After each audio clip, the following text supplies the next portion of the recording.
Hi everyone, welcome and thank you for joining today's webinar, Traffic Slowdown Alerts, Proven to Make a Difference. Before we get started, I'd like to quickly review a few housekeeping items. Everyone is muted and will be throughout the webinar. If you have any questions during the webinar, please submit them through the GoToWebinar questions window. We'll leave time to answer a few questions at the end of the presentation, and this webinar is being recorded. You'll receive an email with a link to the recording within 48 hours. The recording will also be published in the INRICS resource library on our website. Now, without further ado, I'd like to turn the webinar over to Terry to get us started.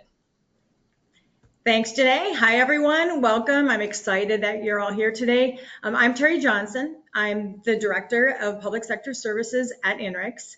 And then if you want to go to the next slide, we're also here with us is Nat Gale, who is the Head of Product for Traffic and Safety at INRICS. And prior to joining INRICS, he spent 15 years leading public sector transportation initiatives, including starting the Vision Zero program at Los Angeles in 2015.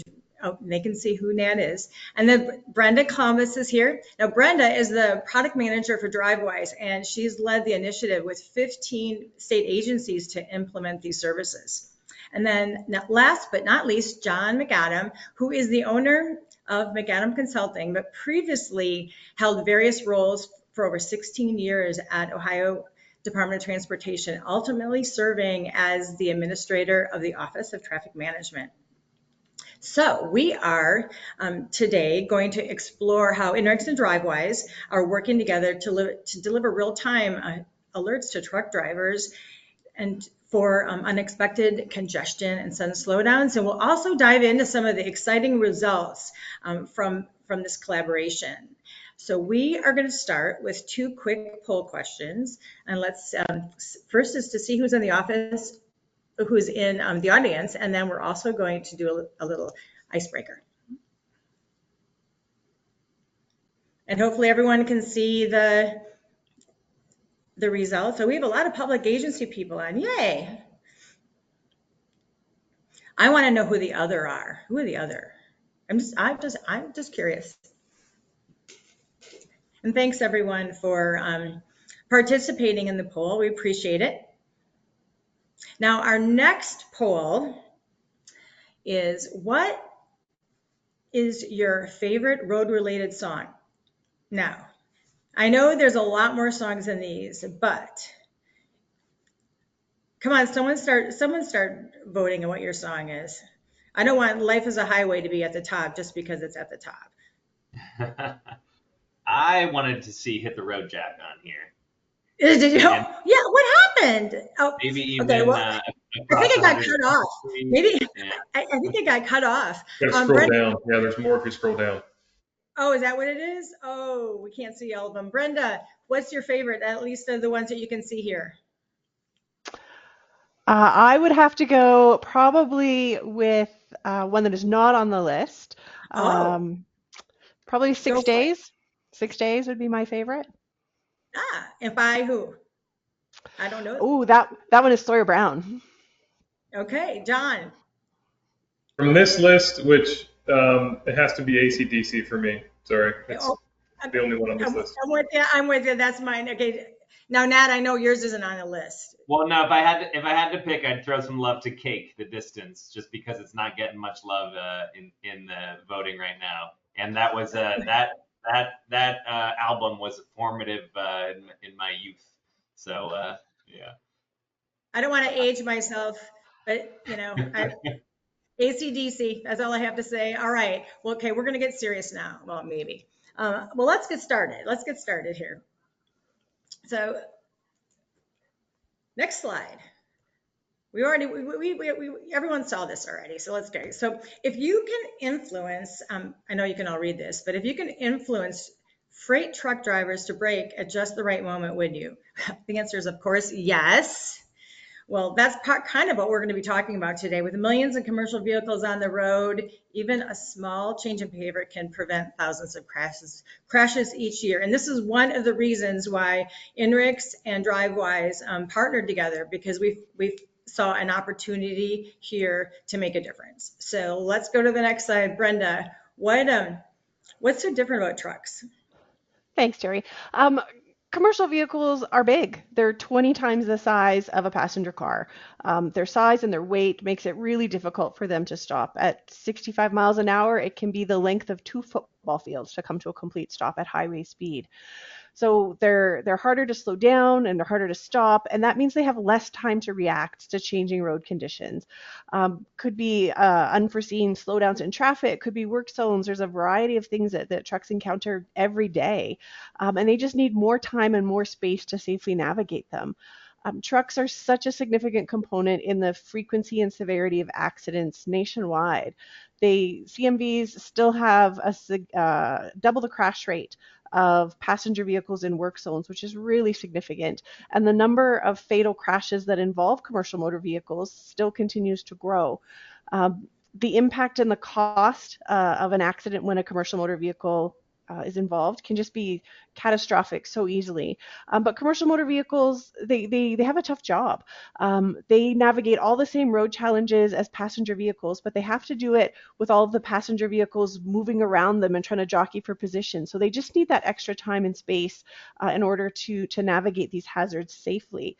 And commercial motor vehicles are ultimately, they're a vital part of our supply chain, of our economy. They're not going anywhere. So that's why we've really chosen to focus exclusively on the commercial motor vehicle segment, just to try to give them the extra time, extra space, extra information they need to help keep everybody safe. Thanks, Brenda. John, are you Yeah, next? so actually, Brenda, do you want to just continue with this one to kind of show Yeah. how this works? Yeah, for sure, for sure. So for anybody that's not familiar with how our in-cab alerts work, we have loaded our software package onto the electronic logging devices of commercial motor vehicles. The electronic logging device is the same device that trucks use to manage their hours of service, to transmit telematic data around maintenance, and it's where often their navigation and their routing apps are displayed as well. So our software is installed on the same device and it just runs silently in the background. There's no new hardware that's required for the trucks, which is important for a lot of drivers. They don't need another device on their dash. We just work with the equipment that's already mandated to be there. We partner with state agencies and fleets to identify hazards that matter to commercial motor vehicles. And then we place geofences in advance of those hazards so that when a truck that's running our software approaches one of these hazards, the driver gets a heads up alert on their electronic logging device. And the alert appears on the screen automatically, and it comes with an auditory chime. The messages are really simple. There's an icon that's very standardized, very minimal text, and just with a quick glance, the driver can digest the alert, and after 10 seconds, the alert clears itself, so it's completely hands-free. There's no action required by the driver at all. We place these alerts 2 or 3 miles out in advance of the hazard so that the drivers have lots of time to safely assess what's going on, just be more prepared for whatever the incident is that they're coming up to. Thanks, Brenda. So now I guess one of the things we wanted to talk about is really what's different in the last 10 years. Yeah. And I'll start, by actually answering a question that already got put in our Q&A, which was, a couple slides ago, we had a chart about traffic fatalities going up from 2020 to 2021. And somebody here asked, even during COVID, when we saw less traffic volume, we saw fatalities increase, right? And that, I think, points to one of the first things that is, relatively new in, I'll say, the traffic safety world in general, which is the importance of speed, right? And speed reduction, right? Because we know that speed is the #1 predictor of whether somebody survives a crash. And as you heard Brenda talk about, when you have a vehicle the size of a truck, right? Even at very low speeds, you could have a pretty serious crash, right? So being able to avoid those crashes by slowing our speeds because of what we know about activity on the roadway, that's sort of thing #1, the importance of speed. And here at INRIX, right, we've made a business on turning GPS data into insights like speed and speed distribution, right? And that's sort of the core of the data that is being delivered in this program, right? We actually started our business by delivering speed data to passenger vehicles, right? So that people in their car could navigate successfully from point A to point B and know sort of how long it was going to take them. This was 20 years ago before everybody had Google Maps, right? But now we've gotten even smarter than that. And it's not just, our historic and real-time knowledge of speed data, which allows us to determine where you have unusually slow or dangerously slow conditions. But then also what you heard Brenda talk about, the sort of technology revolution that allows us to communicate to devices on the road, right? So, what you see as inputs on this slide, right, how this program works, these are really sort of the new things, the new data sources that we have that allow us to determine where there's heavy congestion, where there is, really dramatic slowing down on a roadway, right? When we see from one roadway segment to another segment, a 35-mile-an-hour reduction in speeds, that's something dramatic that just happened, right? In addition to crash feeds and work zone feeds. But then you layer on top of that management tools for agencies that allow you to control those alerts, where you can draw a zone on a map and where you want to push that information. Really putting tools in the hands of our agencies to be able to control the frequency of these alerts, whether they're static or dynamic, and how, when, and where you communicate directly to these drivers. It really, again, empowers agency to be, in the driver's seat on communicating, about data on the roadways that we haven't had before, right? That's what's new. So Thanks. I'll yeah, go ahead. No, thanks. Yeah, and that I can kind of continue the thought. So you did a great job of kind of explaining, why that data matters, what questions that data is answering. And I'm going to switch gears. You kind of started talking about the agency perspective. So I had the privilege when I was at ODOT of standing this program up, and I can kind of explain some of those tools so you can get a concept for how it works. You can pick which routes and which directions, which time of day, all those, think of them as rules or configurations. So in Ohio, we just want to start with these tier 1 freight priority routes. We're going to test the waters here. We're going to start sending alerts. We're going to tie it to the INRIX data that Nat just mentioned because he's spot on. We don't want to notify truckers in their truck unless it's absolutely critical. So is this truck approaching a hazard that they need to know about? Would this congestion normally be there? Yes or no? And the INRIX data is pretty good at answering, hey, this is unusual congestion. Or like he said, this is an end of queue where you have traffic coming in at 70 miles an hour and they're about to hit a 20 or a 5-mile-an-hour spot. That's a dangerous end of queue. It picks those locations. And then the agency says, these routes I really care about. And then we're going to the next one. You start to apply rules. Has the driver seen this before? Is it too late for them? Are they already past this? Are they not close enough to this? There's all sorts of things you can do. Then I want to get to the most exciting part, that third column. It says deliver alerts. Okay, you heard Brenda talk about, hey, we have this thing that pops up on their screen. It's always running. Think of it like an app that runs in the background. And the driver doesn't get to choose. It's not like you have to have the app open. It just pops up and it says, hey, something you're about to hit, either this case, like you can see in this picture, unexpected slowdown, or you're about to hit a dangerous end of queue. And the best part is we're trying to change the driver behavior. And that's what the ultimate goal is. You're trying to get that driver to be more aware. You're about to hit something unexpected. And as soon as DriveWise sends an alert, they go back 30 seconds and say, I'm going to start tracking the breadcrumb data for this truck. And then they go ahead 5 minutes. So 30 seconds before the alert was sent and 5 minutes after the alert was sent. And they track every second the breadcrumb for that truck from the black box. They track speeds, acceleration, deceleration, fast movements, anything that you would want to know to see, did this driver respond to that alert? And then is it making a difference? And then the best part, of course, then the agencies can say, hey, I'm looking at this data. We're getting a lot of hard braking activity still happening. We need to move the alert back a little further. We need to alert the drivers earlier in this section. Maybe cell phone services, cellular connection is not great here, whatever reason. And so then they have the ability to start this whole process over, go back to the beginning. So that's the high level of how it works. And then, Terry, if I could, I'll just show this slide here real quick. Yes, great. This is some of that detailed driver behavior data I'm talking about. So you can see, you get these dashboards, you can say where exactly are the alerts being sent? Where are trucks relative to that alert? Are they too close to it? Are they too far from it? Do we need to tweak that logic? And then how are they behaving? So you can see on the right side, those dark color, you get blues, oranges, and like a red essentially. Blues means they're slowing down, but not in a hard braking, dangerous way. Orange means they're starting to hit the brakes fairly quick. And if you see a dark red one, it means they've really slammed on the brakes. And maybe we sent them the alert too late, or maybe something else happened. So you want to see a lot more blue, and then you can kind of dig in, you can export that data, you can play with it, and you can say, do we have an issue on any of our routes? Do we need to be alerting truckers differently? So it's wonderful driver behavior data that there's thousands of points you can play with. So And that's kind John, of yeah. so John, I think one thing I wanted to add is that, so this is, Brenda created all these things. So Brenda, you're going to take, but these are dashboards that are provided to the clients. So to the DOT. So of course, as John said, he'd like to play with this data and really understand the data. So all this is provided as one of the outputs to this program.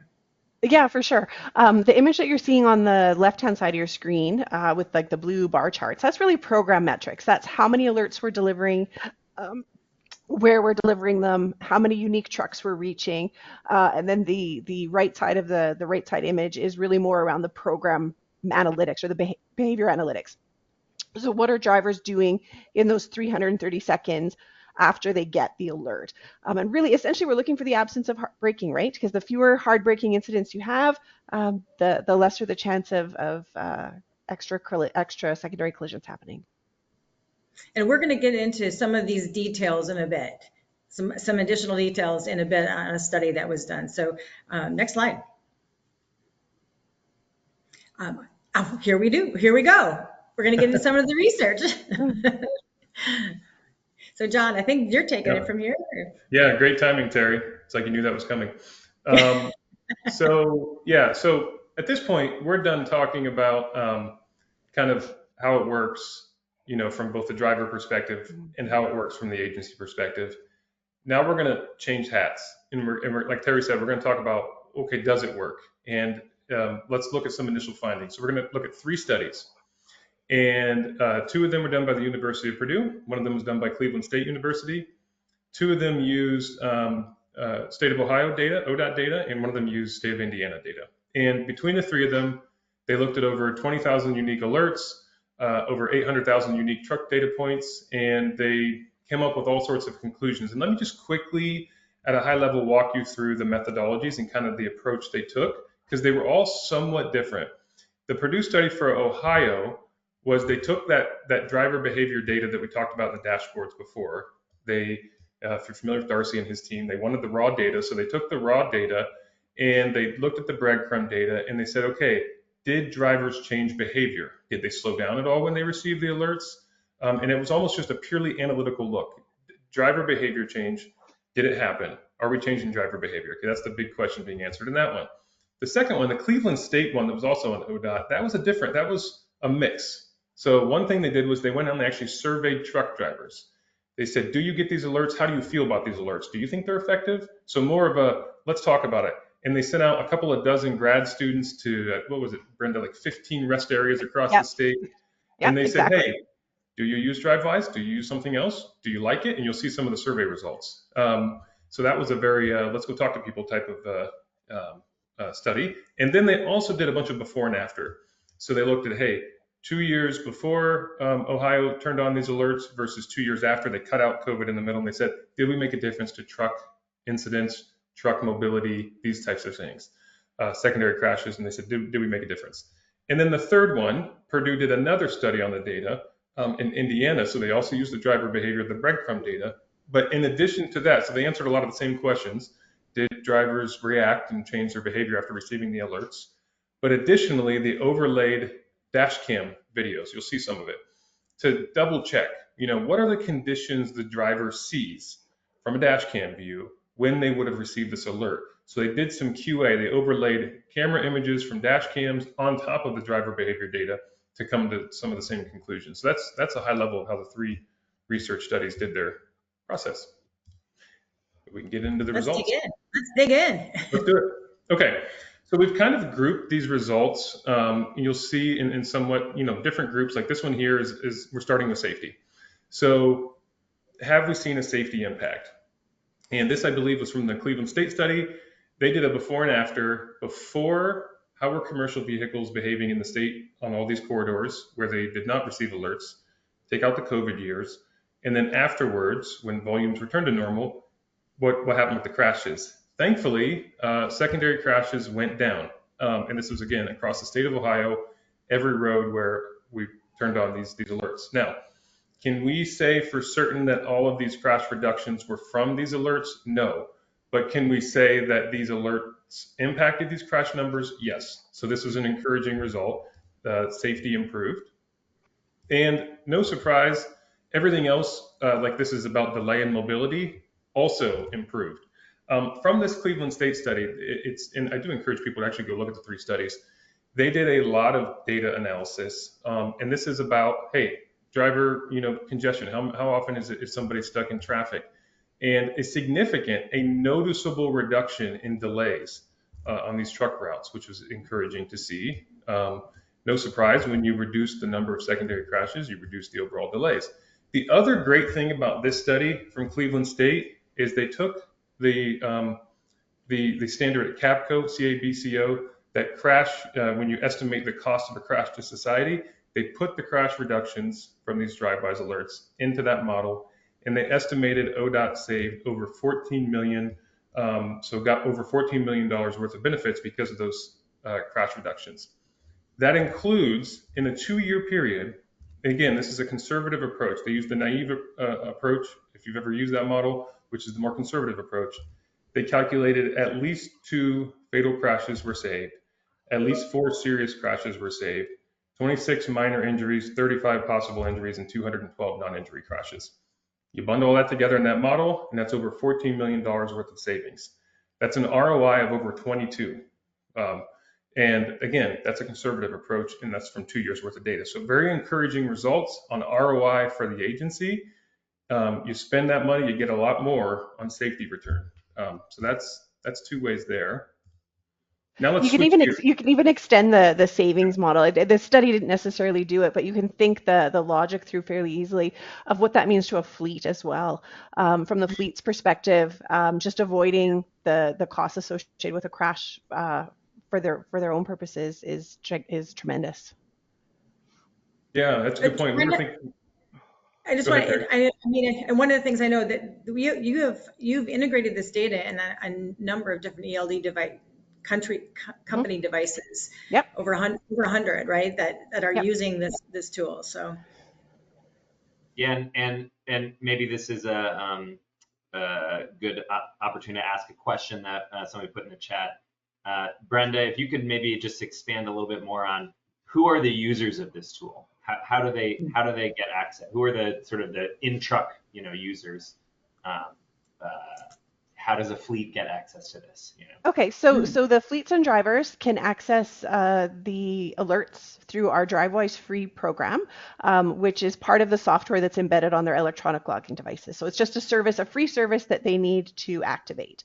In terms of the analytic data that's driving these research studies, as well as those dashboards that we provide back to the agencies, it would be agency stakeholders that have access to that raw anonymized data. And is it fair to say, Brenda, these are typically like your long haulers, your major fleets, and some independent owner operators? Yeah, absolutely. We have a mix of all fleet sizes and owner operators. For any commercial motor vehicle that happens to fall outside of the electronic logging device mandate as well, we do have the exact same service available on free mobile applications too. Great. Yeah, Tara, do you want to keep moving forward? Yeah, just anything else you want to cover on this slide? We're good? Yeah, well, this slide, yeah, I do. This is a changing gear slide now. This was when they went out to the rest areas and they talked to the actual truck drivers. And they Which said, I like. I think that's cool. I think that's cool. Yeah, I mean, hey, thank you. Please talk to us. Have you heard of DriveWise? Have you received these alerts? Do you find them useful? By far, DriveWise was the #1 service that people had used. There were others, but they had much smaller percentages of penetration. And then from the ones who had received alerts, anything in blue and green here means they were somewhat effective or very effective, or like, yes, we found them. So 89% of the drivers that had received these alerts said, yes, we find this effective. There's a lot of good quotes, like this was one of them. These alerts give us time to prepare instead of panic, because again, we're positioning those geofences roughly 2 to 3 miles before they're going to run into the actual end of queue or the unexpected congestion. So they have a little bit of time to prepare, to be more aware, and I think Brenda will actually show some pretty cool behavior in a minute. So this was their feedback. Then we I can think skip.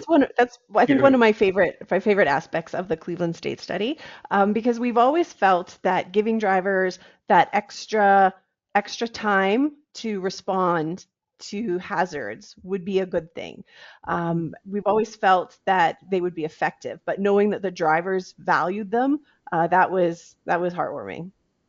Well, and when, I mean, and I think I wanted to add this here. I mean, these are especially critical in rural areas because, I mean, I don't know about you guys, but when you're driving down a road and you kind of get into a zone because there's nothing happening in some of these rural areas.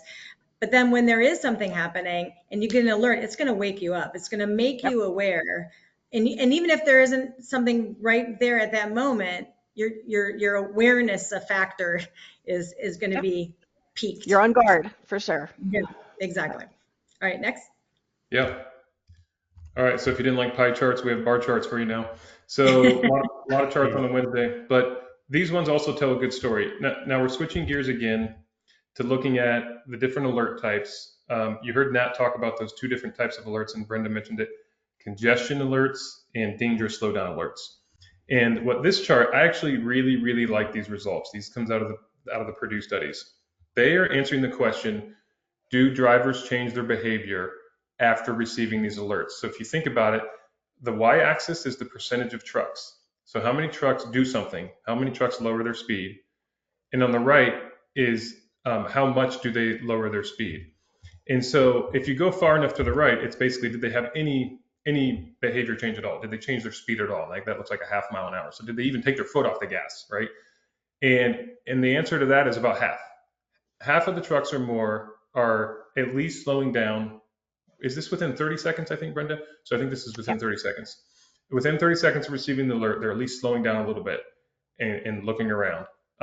And 20% of them are slowing it down all the way up to 5 miles an hour. So 1 in 5 is making a significant speed reduction within 30 seconds. So short answer is yes, drivers are paying attention to these alerts and they're changing their behavior. And these are, this is two of the studies to show that here. Okay. The other thing to look at is if you just count all of the alerts together, so all those 20,000 alerts that were studied, what percentage of truckers never had a hard braking incident? Now, let me just pause here and remind you, these are trucks that are traveling at freeway speeds that are about to come into an end of a queue or an unexpected slowdown. These are the exact trucks that are definitely going to have a hard braking activity because they have to. They have to stop or they're going to hit the end of the queue. And 84% of those trucks that received alert did not even have a single hard braking event. It means they slowed down ahead of them having to cross that dangerous braking threshold. So a big deal from a safe driving behavior perspective in my mind, which of course then gets into fewer rear-end collisions, fewer fatalities, everything else we talked about. To me, driver behavior change is one of the biggest things that we're trying to accomplish and then measure through this program. Brenda, go Yeah. ahead. Before we go Yeah. into this example, which I think is going to be helpful, let's take Yeah. a moment to ask some of the questions that are coming in the chat, because I think they're kind of thematic. The first theme is sort of that user base, right? So maybe this is more for Brenda, right? I think we've got some questions in here about, do you know how much of the market, the trucking market, sort of uses these types of alerts? And once a state opts in, right? Like, do you have any sense of like how many, fleets or market penetration was the specific question? And then Yeah, for there's sure.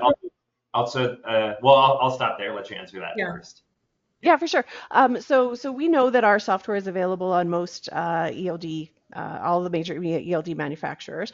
Just a matter of the drivers and the fleets enabling the service. Right now, we're sending alerts to over 150,000 unique drivers. And that's So every it's month. every month. Yeah. And Brenda, these are the drivers that have the system in place for bypass. So they Oh want to no, have. yeah, not necessarily. You don't have to have our bypass service in order to Got it. get the free Okay. safety alerts. Yeah, you can Gotcha. get the safety alerts regardless. Yeah. But a lot of the drivers already have that system in Yep. place Mhm. Yep. in your state, even though they're not getting these alerts. Yes. Yes. Yeah. Yeah, and then we also got a question: are there any additional benefits that to fleets that receive these alerts? Things like insurance discounts or anything like that?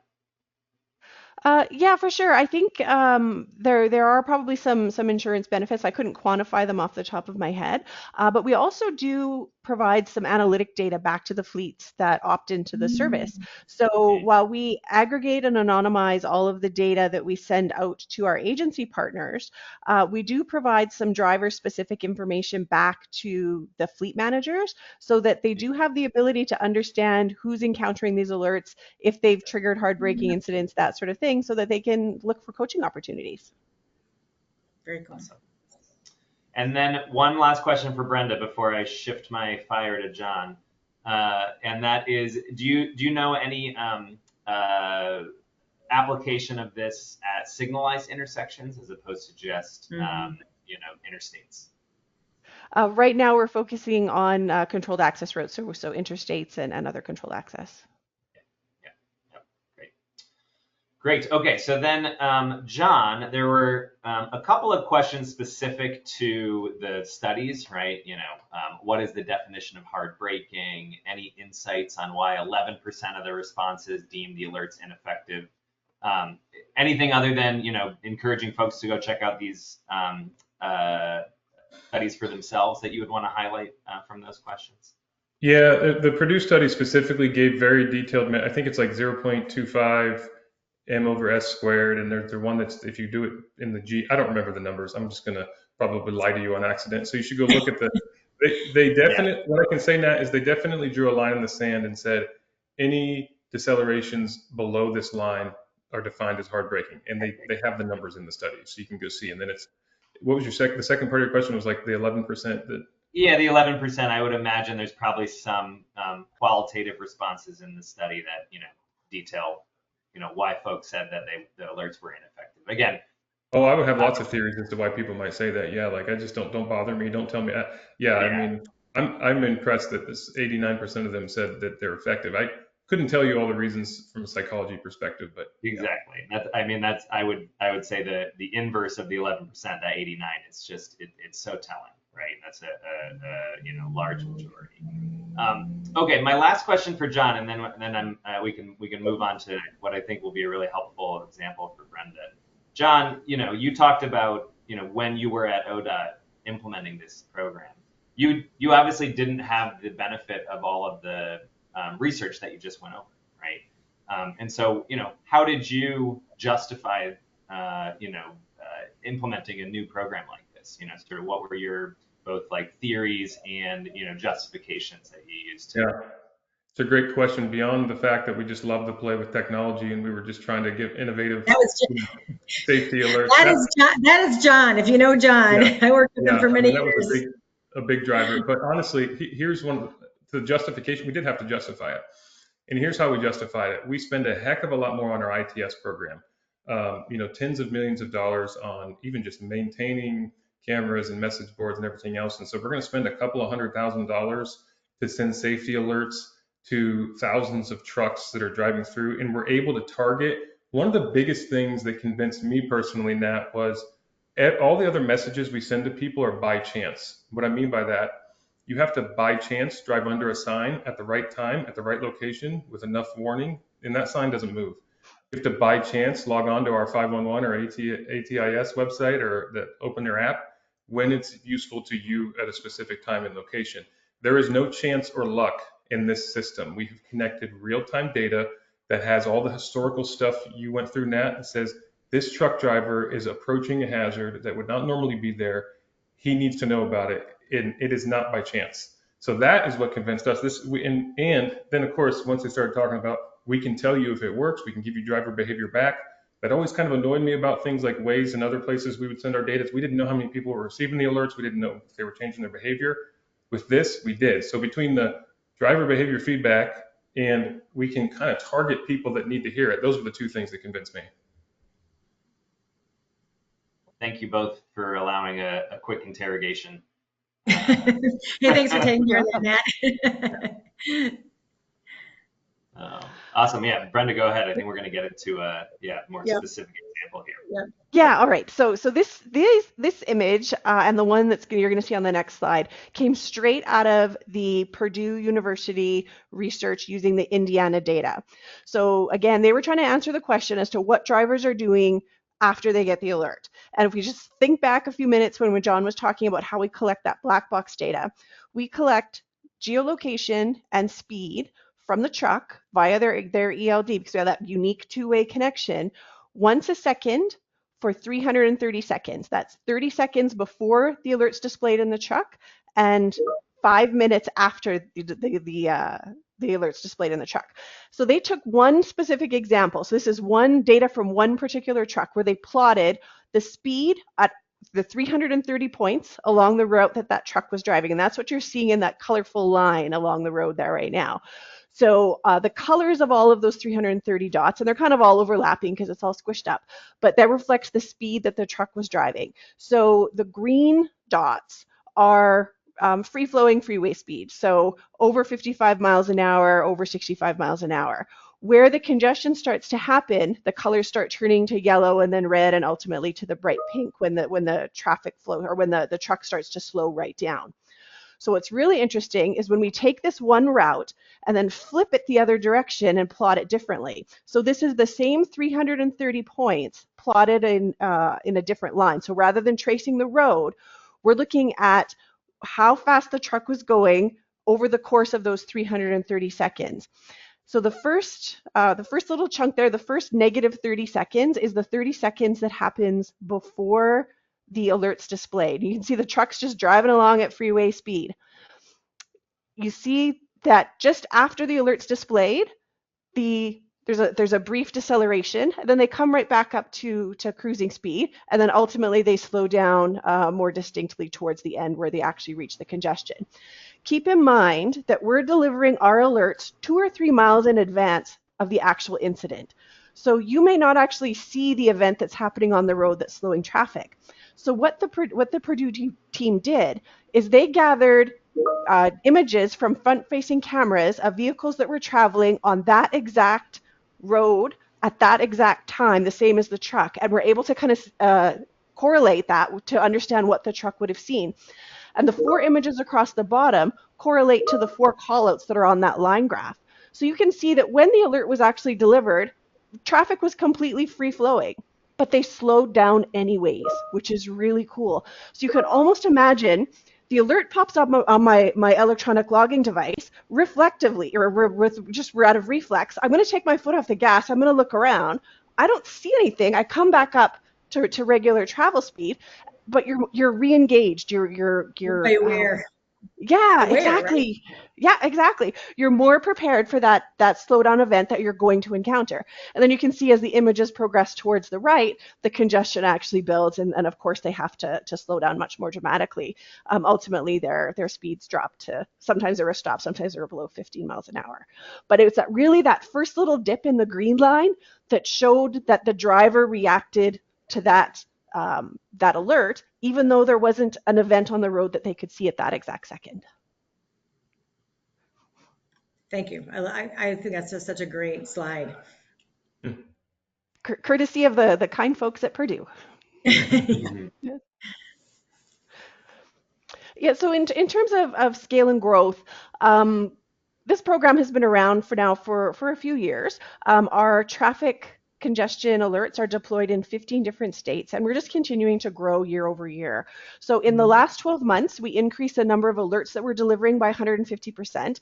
But even more importantly, we're reaching more trucks. So more trucks are starting to turn on that service. We grew our reach into unique vehicles by about 112 trucks. So just more than doubled our reach into trucks in the last 12 months. We're now sending alerts to at least 150,000 trucks a month. which is great news for us. And unique trucks. Mhm. Absolutely unique trucks. Yep. All right. Trucks, So I trucks, guess, trucks on average are getting probably about 2 alerts a month. Nat, if we only have a few more minutes left, I know, in our webinar or whatever, but Nat, do you want to go and start with a few things that we're moving forward? Yeah, well, you heard Brenda talk a little bit about, obviously, we have a goal of trying to get more of this technology in more agencies' hands and more fleets' hands, right? And so that's certainly one of the reasons why we're thrilled to see so many people join us today from states that weren't covered on that last slide, right? Because we're eager to continue to socialize this technology, right? And one of the benefits of working at a company like Inrix is we don't just build something, deploy it, and then walk away, right? We practice continuous improvement. So we're always looking at how our data feeds can be improved, right? One of the questions asked earlier was, how regularly are these, dangerous slowdown events published, right? Or congestion events published. And currently they are published every 60 seconds, right? But we are, in the phase right now of discovering how we can increase that frequency, right? Because 60 seconds is still a long time for something to happen on the roadway, right? So can we get to 30-second or even 15-second updates, right? There's always going to be some lag because of data processing time, but our engineers are hard at work, figuring out how we can increase that frequency. There's also this is very much right now a real-time service, right? So most agencies are using this sort of on an operational standpoint. But we want to also create archives of these events, right? Both congestion and dangerous slowdowns, so that you can use these events in safety planning, right? Much like the typical systemic safety planning will look at 5 years of fatal and severe injury crashes, right, to build up a pattern of where you see those types of crashes. Can we look at 5-year archive of dangerous slowdown events, right, to understand, okay, if there's something systemically, at risk with that, particular freeway segment. And then, right now, I'll speak specifically to these dangerous slowdowns. It is built in a way where the deceleration threshold is fixed, right? It's a 35-mile-an-hour deceleration threshold. But we've gotten a lot of interest from customers where they want to be able to play with that threshold, right? Where can they find locations that are just a 25-mile-an-hour deceleration, or even a 15-mile-an-hour, and categorize those as like mild, moderate, and severe, slowdown events. Those are the exciting ways in which we want to, continue to push this technology forward. And anytime you're a customer of DriveWise, or one of the things that we love to do is have user groups where these ideas that I'm talking about aren't just ideas that we come up with sitting around brainstorming on a whiteboard. They're coming directly from the voice of our customers, who are find value in what we provide today and can see even more value when we can make some of these adjustments to the data feeds. Enhancements, I should say, to the data feeds. Brenda, do you want to? Sure. From our side, one of the things we're looking to do is to refine how we display the driver behavior information back to our agency partners that are sponsoring these alerts. So we looked at the dashboards earlier in the presentation, where we saw sort of the program metrics that showed where and when and how many alerts we're delivering. And then we had the braking behavior, which was a series of heat maps where we looked at the frequency and the severity of braking events. But Purdue really gave us a model to follow with regards to understanding braking behavior a little bit better. And we were able to identify that percentage of vehicles that are slowing down by 5 miles an hour or 10 miles an hour within a certain distance or time of receiving that alert, so that we can try to better understand whether drivers are slowing down because they got the alert or because they ultimately encountered the slowdown. So we're looking to take some of those metrics that Purdue produced specific to the Ohio and Indiana data and make those same metrics available broadly as part of our dashboard offering to give a little bit more of that KPI driver key performance aspect to how we're visualizing that data. So we're expecting to launch that in the next month or so. We're pretty excited about that change. And of course, we're always too looking to reduce latency, like Nat was saying too. Brenda, any more, I know we have here like an example of work zones, but um, anything you want to share regarding that? I mean, I think one of the things that we talked about as a team was that I know you guys have some other work zone applications, Yep. but when we talk about work zones, typically if there is some type of slowdown or congestion, that's going to show up, for a work Yeah, zone. So yeah. we just in general, this is helping in all work zones that have some type of congestion related to them. Exactly. We do alert. We do in-cab alerting based on other data feeds as well. Some of them are like a state's 511 system, that sort of thing. But to understand whether those work zones are actually active or not can be quite a challenge. So one of the benefits of the congestion and slowdown alerts that we're delivering using your data is that if the work zone is actually impacting traffic, we're going to see that slow down already and we're going to be alerting. So we won't necessarily be sending an alert that says there's a work zone ahead, but we're sending the so what. We're telling you that the traffic is slowing down or that there's a queue forming, and it gives you the same information, which I think is really interesting. And Brenda, before I forget, because I don't want to forget, another feature of this application, this is not related to the sudden slowdowns, or the dangerous or sudden slowdowns or queuing, but one of the features that you guys provide as part of this program is emergency alerting and Yeah. emergency information. Yep. Yep. Can you Absolutely. share a little bit about what that means? Sure, for sure. So for any of our state partners, we provide emergency alerting service. So when there is something going on the roadway that's a significant impact to traffic that's expected to last a few hours, we can throw up a few manual geofences to help get the word out. In the event of, say, a crash that completely closes an interstate, we can put some geofences ahead of previous exits to allow trucks to reroute before they get stuck in a queue.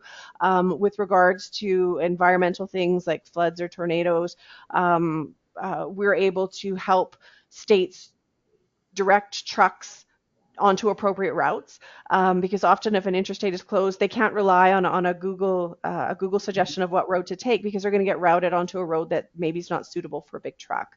So we can help with rerouting trucks around those kind of natural disasters, which helps protect infrastructure for the state. It helps protect the trucks. It helps protect the other users of those roads as well.